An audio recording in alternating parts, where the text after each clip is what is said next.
kababayan. Kung natatandaan nyo si Attorney Victor Rodriguez na dating kaalyado ng Pangulong Duterte at isa ngayong aspirant senator as independent, ang kanyang advokasya ay puksain ang paglaganap ng kriminalidad, ilegal na druga at higit sa lahat ay ang lalong lumalalang korupsyon sa ating gobyerno ng sa kasalukuyang administrasyon ng BBM. Ito din ang dahilan kaya nag-resign si Attorney Rodriguez sa kabinete ng Marcos administrasyon. Paki-comment kung bakit gusto at hindi gustong iboto si Attorney Victor Rodriguez. Magandang araw po sa ating lahat. Sa aking paghain ng aking kandidatura ay formal at opisyal na ho akong aplikante ninyo sa pagkasenador. At sa gitna ng tila nakabibinging katahimikan at pagkonsinti sa kaliwat kanang korupsyon at higit pang korupsyon, kagaya po ninyo, hindi ko rin matanggap na magpatuloy ang ganitong uri ng baluktot na pamunuan. Kung kaya nadinig ko at tumugon ako sa pakiusap ng ating mga overseas Filipino workers at tumugon ako sa hamon ng hakbang ng maisog na pamunuan ang tunay na oposisyon. Ako ay naghain bilang isang independent candidate bilang pagkilala at pagsagisag na ang tanging partido ay ang Republika ng Pilipinas at ang aking mga kaalyado ay kayong mga Pilipino. Ipagpapatuloy ko ang mga advokasya ng hakbang ng maisog, calling for transparency, accountability, peace, security, at mabigat na tatahakin, panatag po ang aking kalooban na higit na mas nakararaming Pilipino ang kasama ko dahil alam ko kayo ay pagod na sa korupsyon, sa droga at marami pang korupsyon. Kaya't halina, samahan po niyo ko tungo sa good governance and war on corruption. Let us not give up on our nation. Let us not give up on the Filipino people. Let's not give up on our fight against corruption. Thank you very much. Thank you, sir. Are there questions from the media? Yeah, go ahead. Inquiry.net, John.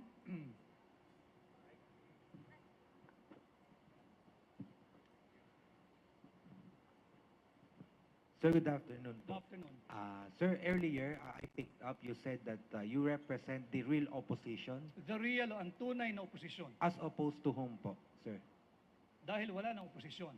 Maraming nagpo-post during na oposisyon and wala naman tunay na oposisyon. What about, sir, yung mga sa Liberal Party, sir? Do you consider them opposition or not? Do you? Do you? No, sir. What about you, In sir? our present day and setting, do you consider anyone an opposition now? Thank you, sir. Okay. Sandra Aguinaldo, GMA 7. Hi, Attorney. Apo. Hi, Sandra. Ngayon po na sabi nyo nga parang kayo yung magre-represent na real opposition. Pero po ba kayong nasaksihan while you were in Malacanang na katiwalian ayon nga po sa sinabi nyo na yung advocacy nyo to fight corruption? And willing po ba kayo na isiwalat yon sa publiko? You covered us during the campaign, Sandra. And I think in the earlier part of my stint in the cabinet as the executive secretary. And probably by now, most of you, if not all of you, know the reason why I have to leave the cabinet. Dahil sabi ko nga doon sa pahayag ko sa interview before, ang direksyon namin simula ng aking sinamahan ng kampanyang huli ay patungo sa good governance at to temper the greed and to temper the corruption. At nakita ko na kabaliktaran yung aking na-witness, Sandra. Napakaraming counterflow iba yung direction nila. Ayaw nila nung to temper the greed, to temper the corruption. At the second question, please. The other one. Sino po? Meron pa pong tanong? Yeah, Sherry Ann Torres, ABS-CBN. Hi. Attorney Vic, ano lang, para lang ma-disabuse yung mind ng mga nakakita. Yung closed fist post nyo kanina while you were presenting, kasi that's very identifiable to the former president. Yeah, because we share the same position when it comes to the opposing the attempt to amend, revise our Constitution. And as you know, magkasama kami ni Pangulong Duterte sa hakbang ng maisog at ang aming ang isinusulong ay ang isang gobyernong may transparency, accountability, peace, and security. And just before I go here, I was endorsed by President Duterte as among his candidates, but I'm not running under PDP.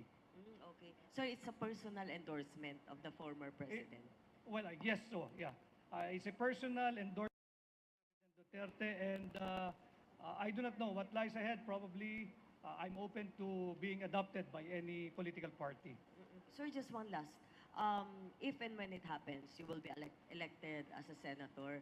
What role are you going to play, or what role are you going to adopt inside the chamber? Will you be part of the so-called opposition? Are you going to expose what you've seen when you were still inside the cabinet? Not only what I have seen when I was inside the cabinet, but I think the more important thing that we should all oppose, whether elected or not, whether ordinary Filipino, sa tingin ko, dito magkakasundo tayong lahat, yung talamak na korupsyon at talamak na korupsyon at higit pang talamak na korupsyon. And when I will be blessed by the mandate of the Filipino people, this is the role that I'll be playing. And if I have a way, if I can make enough alliances, we'll do away with resolution number 1, authorizing liquidation by certification. And would that be, is it also safe to say that if you are going to be allied with, for example, with the majority bloc, you will try to get the Senate Blue Ribbon Committee? I will never be allied with the majority bloc. I am running because I took up the challenge to lead the real opposition. Are there any more questions? Okay. Wala. Okay, Ian from philstar.com. Pakipasa lang po ng microphone sa likod. Salamat.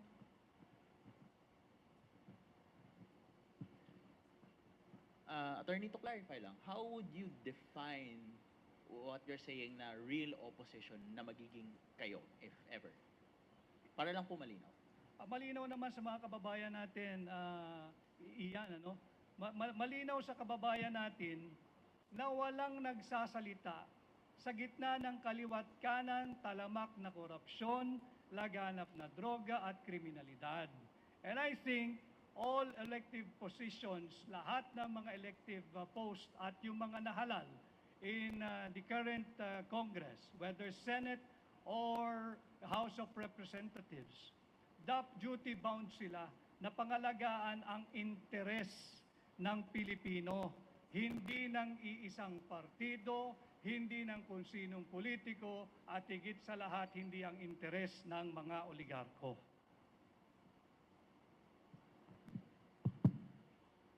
One last question from Rappler, Dwight.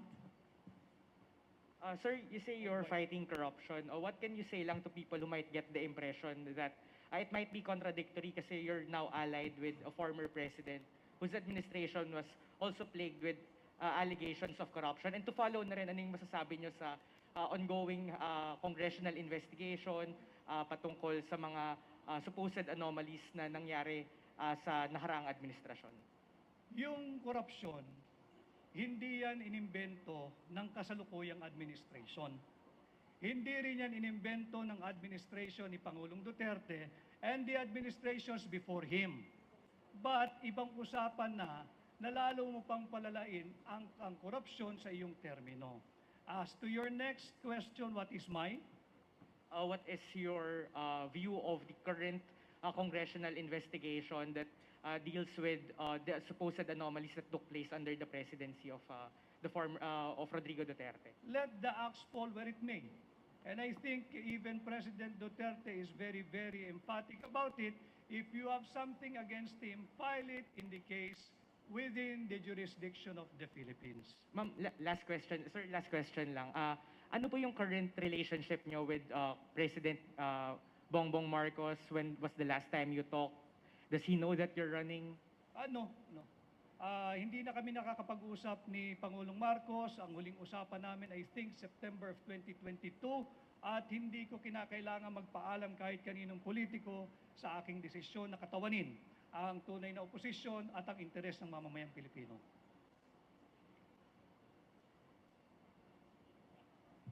Seconds. Okay. Opo. Okay na. Thank you. Sige. Thank you, sir, for the photo op.